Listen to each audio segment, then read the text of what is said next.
So hello everyone, स्वागत है आप सभी का एक विकल्प में। तो आज हम लोग करने वाले हैं चैप्टर नंबर फर्स्ट का ऑब्जेक्टिव। हम लोगों ने थ्योरी कर लिया, मतलब पूरे चैप्टर को एक वीडियो में खत्म करा था बहुत अच्छे तरीके से। जितना बोर्ड एग्जाम में पूछता है वो सब टॉपिक को कवर करा था एंड मैंने काफ़ी ईजी तरीके से आप सभी को सारी चीज़ें पढ़ाई थी with definition, explanation, her cheese and question answer भी उसका करा दिया है। आज ऑब्जेक्टिव करेंगे काफी अच्छे तरीके से। चैप्टर नंबर फर्स्ट है मानव भूगोल। ठीक है, प्रकृति के बारे में हम लोगों ने जाना था, इसलिए इसको प्रकृति एवं विषय क्षेत्र कहा जाता है। मतलब प्रकृति के बारे में जानोगे और इससे संबंधित क्षेत्र के बारे में, एरिया के बारे में आपने पढ़ाई करा था, सब चीज आपने करा था। तो आइए और अच्छे तरीके से हम लोग आज ऑब्जेक्टिव करेंगे काफी प्यार तरीके से। ठीक है, तो सबसे पहला सवाल आप लोगों के सामने है कि भूगोल शब्द का सर्वप्रथम प्रयोग किसने किया था। प्रयोग का मतलब कि सबसे पहले बोला किसने था।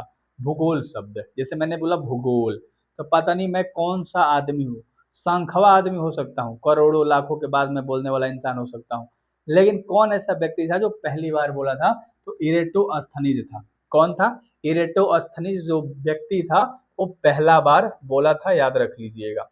ठीक है सर, हमें अच्छे तरीके से समझ में आ गया। आगे याद रख लेना, इरेटोस्थनीज को जनक भी कहा जाता है। जनक का मतलब इन्हें पिता कहा जाता है जियोग्राफी का, भूगोल का पिता अगर पूछ देगा कौन है तो इरेटोस्थनीज ही है। कहोगे ठीक है, हमें याद हो गया।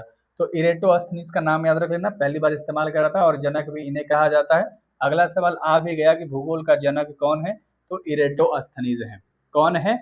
इरेटोस्थनीज है। कहोगे ठीक है। अगला सवाल करेंगे जो कि हमारे पास तीसरा नंबर का सवाल आ चुका है, और तीसरा नंबर का सवाल है आधुनिक मानव भूगोल के जनक कौन है। यानी आधुनिक मानव भूगोल के जनक किन्हें कहा जाता है, तो कहोगे सर फ्रेडरिक रेडजेल को कहा जाता है। किन्हें कहा जाता है? तो कहोगे सर फ्रेडरिक रेडजेल को कहा जाता है। ठीक है, तो अच्छे तरीके से याद रख लेना, ए नंबर का ऑप्शन आपका सही हो जाएगा। अगला नंबर का सवाल करेंगे। सबसे पहले एक चीज मैं आपको क्लियर कर दूं कि ये जो चैनल है वो केवल फोकस करता है पढ़ाने के ऊपर। आप सोचोगे कि मस्ती होगा, इंटरटेनमेंट होगा, तो बिल्कुल नहीं।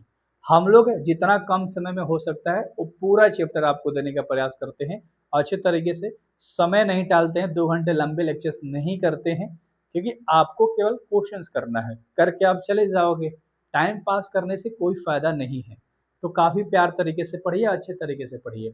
अगला सवाल है कि निम्नलिखित में से कौन सा एक मानव भूगोल का उपागम नहीं है। क्षेत्रीय विभिन्नता तो है मानव भूगोल का, स्थानिक संगठन और मानवीय भाईचारा ये सब तो मानव संबंधित है। इसमें मात्रात्मक क्रांति जो है ये नहीं है। तो 4 का ऑप्शन नंबर बी हो जाएगा, एक मानव भूगोल का उपागम नहीं है। कहोगे ठीक है। अगला 5 नंबर का सवाल है कि निम्नलिखित में से कौन एक लोगों और पर्यावरण, ध्यान से याद रखना, लोगों और पर्यावरण के बीच पारस्परिक क्रिया का सर्वाधिक महत्वपूर्ण कारक है। तो इसका राइट आंसर भी तुम्हारा क्या हो जाएगा? प्रौद्योगिकी। याद रखना, बी नंबर का ऑप्शन। ठीक है, लोगों और पर्यावरण के बीच पारस्परिक क्रिया पूछ रहा है, तो लोग के और पर्यावरण के बीच में जो पारस्परिक क्रिया है वो प्रौद्योगिकी है। कहोगे ठीक है।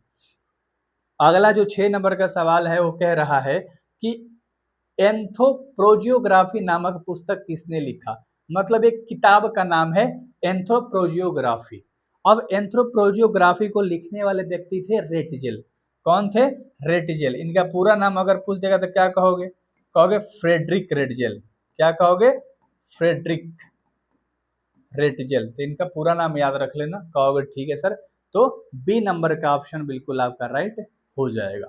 ठीक, अगला नंबर का सवाल करने वाले हैं जो कि 7 नंबर का सवाल है। 7 नंबर सवाल है कि नव निश्चयवाद के प्रवर्तक कौन है। नव निश्चयवाद, नव निश्चयवाद के प्रवर्तक कौन है, तो ग्रिफ टेलर को कहा जाता है। ए नंबर का ऑप्शन सही है, ग्रिफ टेलर को कहा जाता है नव निश्चयवाद के प्रवर्तक। क्या याद रहेगा? अच्छे तरीके से सारे क्वेश्चंस आपको याद कराऊंगा, बस खाली प्रैक्टिस करते जाना, 2-2 बार बोलते चले जाना। मानव भूगोल क्रियाशील मानव और अस्थायी पृथ्वी के परिवर्तनशील संबंधों का अध्ययन, यह किसने कहा था। मानव भूगोल क्रियाशील मानव और अस्थायी पृथ्वी के परिवर्तनशील संबंधों को, मतलब मानव और अस्थायी पृथ्वी के बदलते हुए, ठीक है, जो संबंध है, यानी परिवर्तनशील जो संबंध है उसका पढ़ाई करना। ये व्यक्ति कौन था जो ऐसी बात कह डाला था? कहोगे कि उस व्यक्ति का नाम था एलन सैंपल। क्या नाम था? एलन सैंपल व्यक्ति ने कहा था कि मानव भूगोल क्रियाशील, मानव और अस्थायी पृथ्वी के परिवर्तनशील संबंधों का अध्ययन है। अगला 9 नंबर का सवाल का आंसर कौन बताएगा? कमेंट बॉक्स में बता सकते हो। संभववाद शब्द का प्रयोग सर्वप्रथम किस फ्रांसीसी विद्वान ने किया था? तो ये फ्रांस का रहने वाला व्यक्ति था, ध्यान से समझना, फ्रांसीसी विद्वान इसलिए कहा गया, संभववाद जो शब्द है इसका इस्तेमाल किया था। ठीक है, तो उसका नाम था फ्रांसिस बकन या लुइसन ब्रेबे। मैंने आपसे सवाल पूछा है, कहोगे कि सर इसका हमें पता है, चलो मैं बता देता हूँ, बी नंबर का ऑप्शन सही है। ठीक है, लुसियन फ्रेबे, लुसियन फ्रेबे। ठीक है, चलो 10 नंबर का सवाल है, ध्यान से देखिएगा। संभववाद अवधारणा में किस घटक को महत्वपूर्ण माना जाता है? संभववाद अवधारणा में, याद रख लेना, संभववाद अवधारणा में पूछ रहा है। ठीक है, तो कहोगे मानवीय घटक। क्या कहोगे? मानवीय घटक। क्या याद हो रहा है सारे सवाल? 11 नंबर का सवाल है, रुको और जाओ निश्चयवाद के प्रवर्तक कौन है? यानी रुको और जाओ के एक निश्चयवाद के अंतर्गत आता है। हम लोगों ने रुको और जाओ पढ़ा था अच्छे तरीके से। कहोगे हाजी सर, तो इसका राइट आंसर क्या हो जाएगा? तो ग्रिफ ट्रेलर। ठीक है, प्रवर्तक थे रुको और जाओ के, ग्रिफ ट्रेलर। अगला 12 नंबर सवाल है कि नियतिवाद के विचारक कौन थे? नियतिवाद के विचारक जल्दी बताओ। चल, तो देखो, नियतिवाद के विचारक मतलब नियतिवाद विचार रखने वाले ई कांट भी थे, हमबोल्ट भी थे, रीटर भी थे, मतलब इनमें से सभी थे, इनमें से सभी थे। ठीक है, ई कांट, हमबोल्ट और रीटर ये तीनों मानते थे नियतिवाद को। ठीक है, अगला सवाल कर रहे हैं हम लोग 13 नंबर का सवाल। ठीक है, 13 नंबर सवाल आपका कह रहा है कि नियतिवाद अवधारणा, नियतिवाद अवधारणा में किस घटक को महत्वपूर्ण माना गया है? तो नियतिवाद में प्राकृतिक घटक को बहुत ही महत्वपूर्ण माना गया है। कौन से घटक को? प्राकृतिक घटक को। कौन से घटक को? प्राकृतिक घटक को बहुत ही महत्वपूर्ण माना गया है। अगला 14 नंबर का सवाल है कि निम्नलिखित में से कौन सा एक भौगोलिक सूचना का स्रोत नहीं है? भौगोलिक सूचना का स्रोत नहीं है तो प्राचीन मानचित्र, ये तो भैया है, इससे हमें भूगोल के बारे में पता चलता है मानचित्र के माध्यम से, फिगर उगर के माध्यम से। यात्रियों का विवरण, यात्री घूमते थे तो हमें बताते थे इसके बारे में, भूगोल के बारे में। प्राचीनतम महाकाव्य, इससे भी हमें पता लगता है। चंद्रमा से चट्टानी पदार्थों का नमूना, इससे हमें भूगोल के बारे में कोई जानकारी नहीं मिलती है, कोई सूचना नहीं मिलती है। ठीक है, अगला सवाल करेंगे जो कि 15 नंबर का सवाल है। इसके आंसर थोड़े से लंबे दिख सकते हैं आपको, बट कोई बात नहीं। चलो, कह रहा है कि निम्नलिखित में से कौन सा एक भूगोल का वर्णन नहीं करता है? तीन चारों में से कौन है जो भूगोल के बारे में नहीं बताता है? भूगोल का वर्णन नहीं करता मतलब भूगोल के बारे में नहीं बताता है। समाकलनात्मक अनुशासन बताता है, मानव और पर्यावरण के बीच अंतर, मानव और पर्यावरण के बीच में अंतर है तो भूगोल में आता है, तो बताता है। दैवदत्ता पर आश्रित, ये भी भूगोल के बारे में बताता है, बट प्रौद्योगिकीय विकास के फलस्वरूप आधुनिक समय में प्रासंगिक नहीं। तो ये हो जाएगा डी नंबर का ऑप्शन। थोड़ा सा लंबा आपको दिख सकता है, ठीक है, तो इसे ही राइट आंसर हो जाएगा।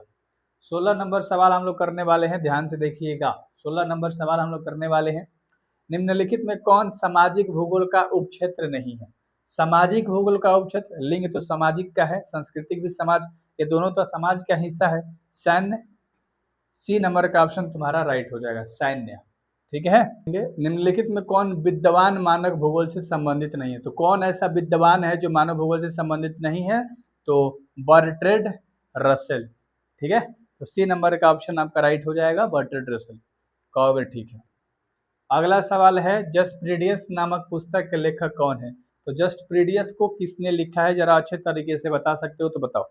हिकेटियस ने लिखा था जस्टप्रीडियस को, हिकेटियस नामक व्यक्ति ने लिखा था जस्टप्रीडियस नामक पुस्तक को। क्या याद रहेगा? हिकेटियस। मानव पर प्रकृति का नियंत्रण संबंधित है, तो मानव पर प्रकृति का जो नियंत्रण है वो संबंधित है मानव के प्राकृतिकरण से। कहोगे ठीक है, तो मानव पर प्रकृति का जो नियंत्रण है वो मानव का प्राकृतिकरण पे, मतलब मानव ने अपने जीवन को प्रकृति पे पूरे तरीके से निर्भर कर लिया है, डिपेंड कर लिया है। प्रकृति पर मानव का नियंत्रण संबंधित है, तो प्रकृति पे मानव का जो नियंत्रण है वो संबंधित है प्रकृति का मानवीयकरण से। याद रख लेना, ये दोनों सवाल में कंफ्यूजन हो सकता है, तो अच्छे तरीके से याद करना है। जो भी बच्चे नए हैं तो हमारे BBI इम्पोर्टेंट क्वेश्चन ले सकते हैं मात्र 299 में, जो हमारा 85 से 90% बच्चे हमेशा परसेंटेज लेकर आते हैं केवल इस PDF को पढ़ के। 100% वैसे सवाल लड़ता है, ठीक है। एक विकल्प हमारे ऐप का नाम है, ध्यान से सुन लो। ये हमारा व्हाट्सएप नंबर है जहाँ पर व्हाट्सएप करके आप ये सारी चीज़ों को ले सकते हो। ये हमारे बैचेज हैं, जो 100 बैच है 699 में अभी ऑफर चल रहा है, तो आप हमारे बैचेज में जुड़ सकते हो और बहुत अच्छे से फ़ायदा उठा सकते हो। सारी चीज़ें इसमें आपको मिल जाएगी फ्री में, पढ़ाई पूरी कर लोगे और बाकी सारे PDFs आपको फ्री में मिल जाएंगे, ठीक है। बाकी अलग से जिसको इतना इन्वेस्ट नहीं करना तो ये लेकर पढ़ सकता है। मार्केट से आप गाइड वगैरह लेते हो, खर्च बहुत पैसे करते हो, वो नहीं करना पड़ेगा, आपको कुछ भी नहीं लेना पड़ेगा, ठीक है। 21 नंबर का सवाल हम लोग करने वाले हैं। कह रहा है कि निम्न में कौन मानव भूगोल से संबंधित नहीं है? प्रत्यक्षवाद है, संभववाद है, मानववाद है, ये समुद्र विज्ञान नहीं है। तो सी नंबर का ऑप्शन आपका बिल्कुल राइट हो जाएगा। सी नंबर का ऑप्शन आपका बिल्कुल राइट हो जाएगा। अगला 22 नंबर का सवाल हम लोग देखने वाले हैं। सवाल 22 नंबर कह रहा है कि जियोग्राफी शब्द की उत्पत्ति हुई थी ग्रीक शब्द से। कौन शब्द से? ग्रीक शब्द से जियोग्राफी शब्द बना था, याद रख लेना, ठीक है। तो जियोग्राफी कौन शब्द से बना था? तो ग्रीक शब्द से। अगला सवाल हम लोग देखने वाले हैं। कह रहा है कि भू आकृति, प्राकृतिक वनस्पति, मृदा, जलवायु आदि का अध्ययन करते हैं। तो भौतिक भूगोल में हम प्राकृतिक चीजों के बारे में पढ़ते हैं। तो प्राकृतिक वनस्पति, मृदा प्राकृतिक का अंग है, जलवायु प्राकृतिक का अंग है, तो कहोगे भौतिक भूगोल में पढ़ते हैं हम लोग, ठीक है। मानव भूगोल में हम पढ़ते हैं मानव से संबंधित और मानव के कामों से संबंधित। एंथ्रोपोजियोग्राफी संबंधित है, तो एंथ्रोपोजियोग्राफी जो है वो संबंधित है मानव भूगोल से, क्योंकि ये किताब है, लिखा गया है, तो ये मानव भूगोल से संबंधित है। कोई पहाड़ का नाम कहेगा तो कहेगा वो भौतिक भूगोल से, याद रख लेना। मानव भूगोल मानव समाज और धरातल के बीच संबंधों का अध्ययन, यह कथन किसका है? मानव भूगोल मानव समाज और धरातल के बीच के जो संबंध होते हैं इसके बारे में किसने बताया है? इसका जो राइट आंसर हो जाएगा मेरे भाई वो हो जाएगा रेटजेल। रेटजेल ने ये बात कही थी कि मानव भूगोल मानव समाज और धरातल के बीच का संबंध जो है वो इनके द्वारा है, ठीक है। अगला सवाल हम लोग करने वाले हैं कि देखना कि इनमें से कौन सी विचारधारा मार्क्स के सिद्धांत का पालन करता है? तो मानवतावादी, ठीक है। सी नंबर का ऑप्शन अच्छे तरीके से आप याद रख लेना, ठीक है। अगला सवाल करेंगे जो 27 नंबर का सवाल है कि निम्न में से कौन सा सामाजिक भूगोल का उपक्षेत्र है? सामाजिक भूगोल का उपक्षेत्र है लिंग, चिकित्सा और संस्कृति की सब सामाजिक भूगोल का उपक्षेत्र है। ऊपर ये सवाल हम लोगों ने करा था बट इसमें एक अलग सा ऑप्शन डाला था तो उसका अलग सा आंसर था, याद आ रहा होगा।